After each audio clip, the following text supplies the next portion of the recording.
उनकी आंसर और पढ़ेगा। बताओ गवर्नमेंट हॉस्पिटल में और मल्टी जो हॉस्पिटल है वो हॉस्पिटल में क्या डिफरेंस है? क्या मल्टी स्पेशलिटी हॉस्पिटल और गवर्नमेंट? क्योंकि दोनों मल्टी होते हैं। गवर्नमेंट हॉस्पिटल में ट्रीटमेंट सस्ता है लेकिन फैसिलिटीज उतनी हाइजीनिक है प्राइवेट में। और गवर्नमेंट डिटेल में तो आगे बताओ तो क्या कर सकते हैं? डिटेल गवर्नमेंट हॉस्पिटल में सर जैसे पहला तो ये कि इलाज मतलब ट्रीटमेंट सस्ता है और वो फैसिलिटीज भी अच्छी रहती है गवर्नमेंट में। और अनदर पॉइंट पैसे मतलब एक्सपेंसिव है बट पेशेंट सेटिस्फैक्शन पूरा है। हाँ और पेशेंट केयर अच्छी होती है मल्टी स्पेशलिटी हॉस्पिटल में। कितने से बात बन जाएगी?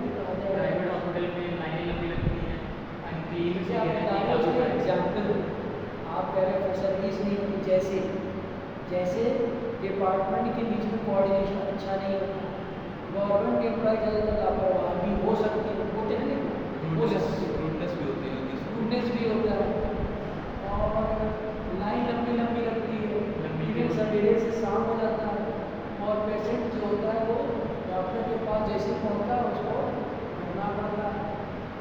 डॉक्टर टाइम कम दे पाते हैं, डॉक्टर टाइम कम दे पाते हैं, डॉक्टर तो टाइम दे पाते हैं, सब पेशेंट ज़्यादा अच्छा टाइम दे पाते हैं। दूसरा ये है कि सारी मेडिसिन हो वो जरूरी नहीं, कभी कभी कुछ मेडिसिन मिलती है, कभी कभी कुछ नहीं मिलती, कभी कभी करप्शन के भी चांस रहते हैं कि मेडिसिन हॉस्पिटल में होती है लेकिन उसको बेच दी जाती है और पेशेंट के हाथ में नहीं आती है ना। और गवर्नमेंट हॉस्पिटल में गड़बड़ियों की क्लीननेस इन्वायरमेंट। हाँ क्लीन इन्वायरमेंट नहीं होता, सही है।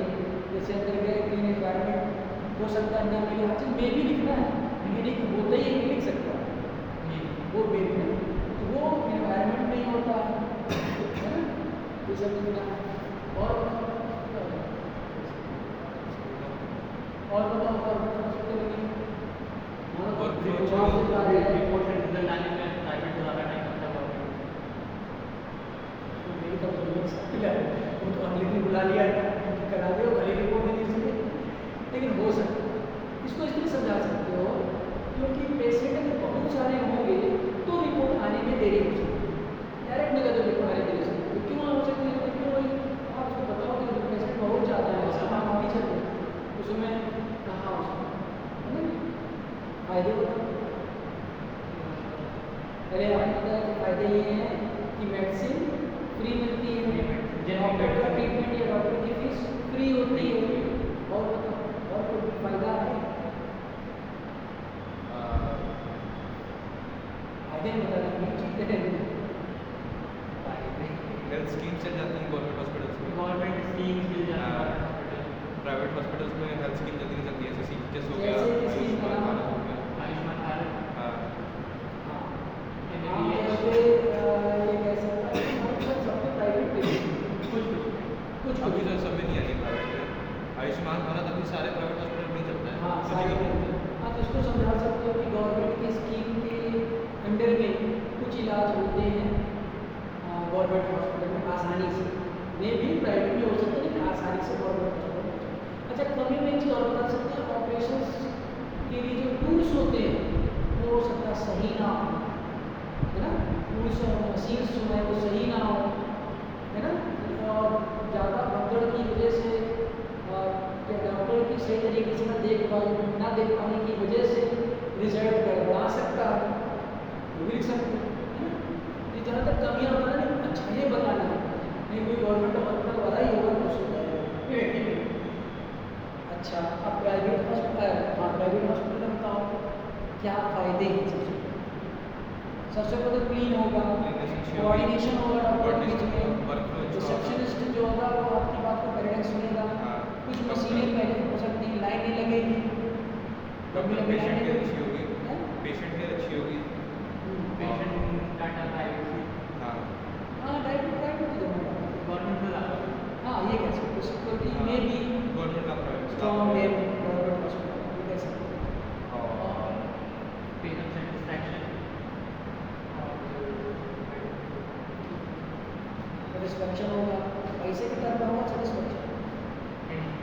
टाइम जब 500 की दवा हो तो 5000 में करके आएगा।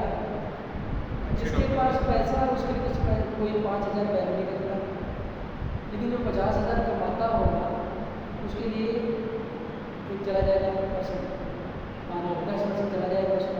टाइम कंज्यूमिंग कम हो। हाँ, टाइम कंज्यूम करना, कोई लाइन कम लगेगा तो टाइम लगेगा। ये सब विस्तार से लिखना हो, ये नहीं कि यूँ ही लिख डाला। तो जब आप कॉस्ट समझ तो उसको एग्जाम्पल लिखते चले जाओ, ये एग्जाम्पल 2 एग्जाम्पल लिखोगे ना तो बढ़ता चला जाएगा। ये नहीं कि बस एक लाइन लिखा कि ये होता है जो नहीं लिखा हो। अच्छा, सर हम लोग तो लिखे थे और pharmacy अच्छा, उसमें एक चीज़ और भी है, मशीनें अच्छी होंगी, डॉक्टर्स हाई क्वालिफाइड भी हो सकते हैं, है ना। नर्सिंग अच्छी होती है, नर्सिंग अच्छी होती है, नर्सिंग अच्छी होगी, केयरिंग ज़्यादा अच्छी हो सकती है, होगी मालूम उसमें लिखे तो हो सकती है, भी ना भी। टूल्स अच्छे होते हैं, टूल्स अच्छे होते हैं। रूल्स अच्छे होते हैं, है ना। और खराबी क्या होगी, सिर्फ पैसा की कुछ और नहीं। खराबी कि बस थोड़ा एक्सपेंसिव होता है। खराबी ये हो सकती है कि पेशेंट को मालूम नहीं कि क्या हो रहा है। Patient doesn't know what is happening inside the skin, skin के अंदर क्या हो रहा है उसको पता ही नहीं, क्या रोग है। जैसे अभी हमने आपको बताया गायनोलॉजिस्ट में किससे कि गायनोलॉजिस्ट जो जन्म देते हैं बच्चों को तो गायनोलॉजिस्ट होते हैं, तो वो जो होते हैं पहले कहेंगे नॉर्मल हो जाएगा बच्चा का, बच्चा हो जाएगा। एंड टाइम पे नहीं बच्चा होने वाला होगा तब उस समय कहेंगे ऑपरेशन करना पड़ेगा। क्यों करते हैं वो, पैसे कमाने से, यानी कि मिसयूज हो सकता है पैसे कमाने के चक्कर में। पैसा खर्च होता ही तो अलग है ही, इसमें एक और पॉइंट बता सकते हो कि मिसयूज हो सकता है पैसा ज़्यादा कमाने के चक्कर में। इवन जो डेथ पर्सन हो जाते हैं उनका भी ट्रीटमेंट करते रहते हैं, दिखाने के लिए हम इलाज कर रहे हैं जबकि इलाज कर रहे हैं। जबकि गवर्नमेंट हॉस्पिटल में ऐसा नहीं होगा, जहाँ डेथ हो गई किसी की निकाल देंगे, भैया डेथ को पैसा मिलना नहीं है। लेकिन ये लोग जैसे हमने बताया था आपको एग्जाम्पल नीरा नर्सिंग होम जो मेरी तरफ पड़ता है, तो थोड़ा सा आगे बढ़ो तो वहाँ 2 किस्से ऐसे, एक मेरे सिस्टर का लड़का था, बच्चा हुआ था उसके केस में, और एक मेरी नानी थी, दोनों लोग एडमिट हुए, खत्म हो गए, उसके बावजूद भी एडमिट करेंगे ये दिखाने के लिए कि हम इलाज चला रहे हैं, मिल जाता है नाम रखना बात नाम नहीं नाम लो तो प्रॉब्लम हो जाएगी। तो ये आप आपको जानते मत रहेंगे कि ऐसा हो सकता है कि पैसे कमाने के चक्कर में वो कुछ भी कर सकते हैं, और जहाँ पैसे मिलेंगे ही नहीं कुछ करेगा ही नहीं, है तो है डॉक्टर दया में डिपेंड करेगा, है ना। और गवर्नमेंट हॉस्पिटल की कमी का आपको एग्जाम्पल बता सकते हैं, संजय गांधी हॉस्पिटल है, वहाँ पेशेंट की सुनते ही नहीं, जैसे वो पेशेंट सुनते ही नहीं। हाँ, अगर दादी को चला अच्छा पहले मेदांता में थी, फिर पीजीआई एक और हॉस्पिटल गोविंद हॉस्पिटल, पहले मेदांता में थी, फिर पीजीआई, फिर उसके बाद गोविंद हॉस्पिटल घर के पास में वो भी बच्चे तो सुनते ही नहीं, उनका बिहेव बहुत खराब हो रहा है। डॉक्टर रूपलेस जैसे जैसे हमारे लोगों को था गर्दन का मांस का टुकड़ा का टेस्ट कराया, वो बायोप्सी तो उसमें मुझे जब गए सीधी बस से मत कह देते हैं यहाँ का हिस्सा काट के अलग कर देंगे, ये काट देंगे। उसी पेशेंट से से बात करोगे तो दौड़ा जाएगा, तो ऐसे बात तो इस पर भी ध्यान देना, ठीक है ना। तो ये सारी चीज़ें आप इसको सोच के रखना है कि क्या क्या होता है, ठीक है ना। अच्छा और चीज़ बताओ, हॉस्पिटल में 5 पॉइंट होते हैं जो कि आपने हॉस्पिटल मैनेजमेंट में भी पढ़ा, क्या 5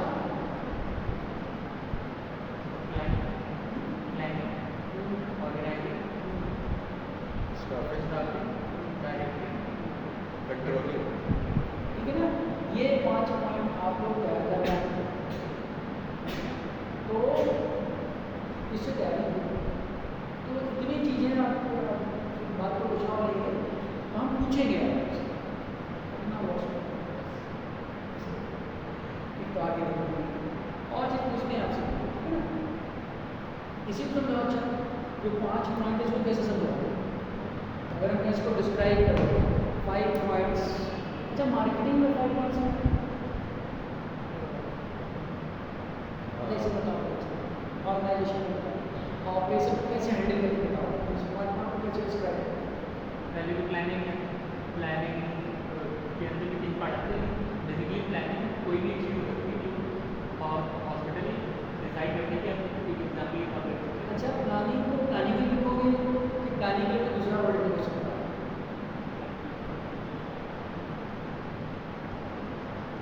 प्लानिंग का दूसरा नाम है ब्लूप्रिंट तैयार करना। क्या हम एक ब्लूप्रिंट तैयार करेंगे ऐसा बोलते हैं। अक्सर डिफिनीशन में वही वर्ड नहीं लिखते, तो कोई दिक्कत नहीं। बात बता रहा हूँ कि आप लिख दो कि एक ब्लूप्रिंट तैयार करेंगे हाउ हॉस्पिटल वर्क्स, हॉस्पिटल कैसे वर्क करेगा, इसके लिए एक पहले प्लानिंग करेंगे। कैसे वर्क करेंगे? कैसे वर्क करेंगे मतलब कि इस जगह पर ये काउंटर होगा, इस जगह पे वो काउंटर होगा, पेशेंट यहाँ पे आएंगे, इस तरह की आएंगे, इस तरह की।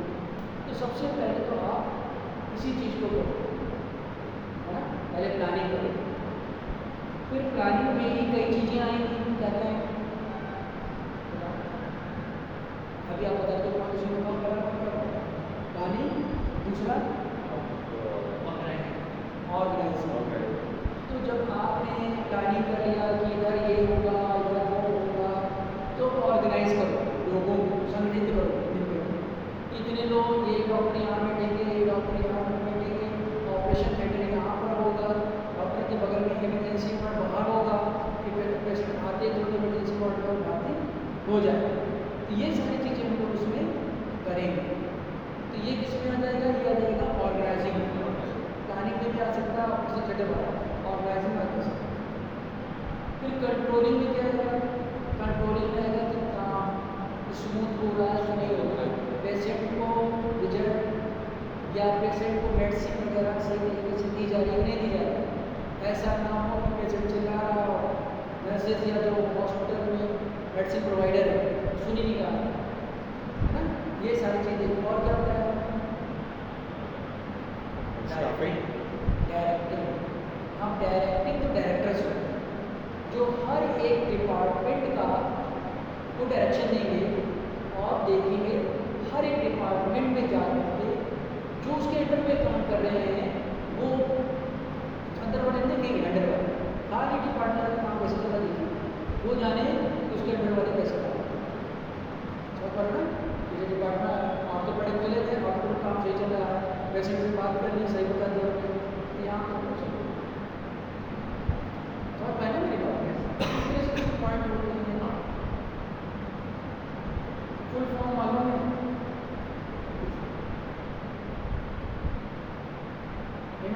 किस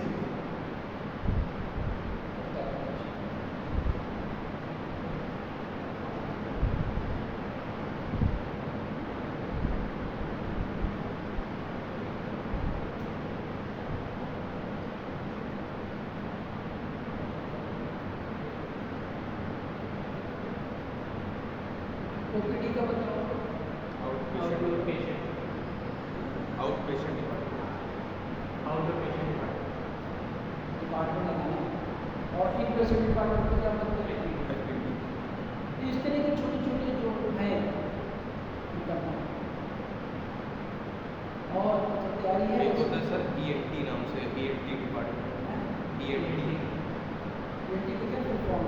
ear nose and throat department. नहीं लिखा क्या है इसको? ये सब नहीं है जो आपकी सिलेबस रिलेटेड वो है, इसे आ सकता है क्योंकि आपको तो मालूम चाहिए कि डिपार्टमेंट और हॉस्पिटल देख रहे हो, आपको पता ही नहीं ये आपको ये सब चीज़ें